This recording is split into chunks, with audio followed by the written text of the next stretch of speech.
J'ai rejoint ma mère en 2012 et j'ai repris la main de la cuisine en 2013. On a créé la mini-commande de Ludo, EGMG, que j'ai repris en 2020.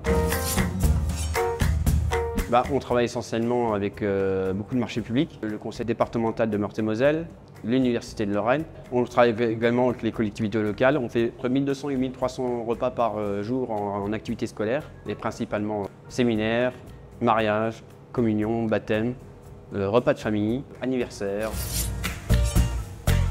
Je mise beaucoup sur la cuisine de terroir, on va dire la cuisine de grand-mère.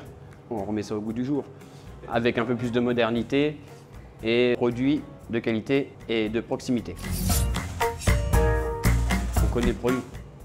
Vous savez d'où il vient, vous savez sa traçabilité, vous savez qui le produit. On travaille avec trois maraîchers, 2 en bio et 1 en permaculture. Vous travaillez avec les produits de saison, c'est important. Tout ce qui est niveau légumes, en fruits, épicerie bien sûr. On a fait rentrer la truffe de Meuse, là. Extraordinaire. Ils nous ont commandé un buffet de 300 personnes. Il y aura de la viande froide, charcuterie de Lorraine, crudités variées évidemment, de saison. 2 plats chauds, donc un dos de cabillaud, sauce vierge et un sauté de bœuf qui est en train de cuire à la sauge. Après, on va faire des gratins de finois et poêlés de légumes. On est en train de découper et puis bien sûr on va les cuisiner après. Et en dessert, des tartes aux pommes et poires faites maison et des clafoutis au mirabelle faites maison par Béatrice aussi. Et bien sûr un plateau de fromage de Meuse.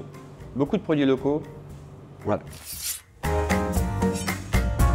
La semaine bio qu'on avait dû faire pour les écologistes en 2016, où ils nous avaient demandé de travailler 80-90% de produits mosellans. Donc on a été chercher de la farine, des œufs, du lait, de la crème, des fruits et légumes de Moselle. C'était vraiment génial. L'inauguration de la Lorca des silos à Metz, où on avait fait 1400 personnes, 10 cochons de lait farcis, désossés par nos soins.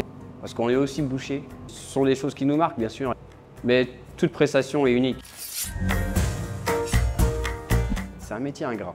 Je dirais ça, déjà, c'est un métier ingrat. Mais c'est un beau métier. Et je pense que c'est le plus beau métier du monde. Et des cuisiniers, il y en aura toujours. J'ai travaillé avec des personnes extraordinaires au cours de ma vie. Jamais je les oublierai. Il y a un peu d'émotion. J'ai travaillé avec des personnes qui ont été dures avec moi, ça a été très dur. C'est un état d'esprit, entrer dans ce métier-là. Il faut avoir l'état d'esprit, il faut avoir la passion, il faut avoir la motivation, beaucoup de rigueur, beaucoup de discipline aussi. C'est un métier unique. Les machines ne remplaceront jamais les hommes qui font ce métier. On est des descendants d'Escoffier, on est des descendants de Bocuse, on est des descendants de Joël Robuchon, Bernard Loiseau, de Ducasse. Je pense que la cuisine, c'est juste un plaisir.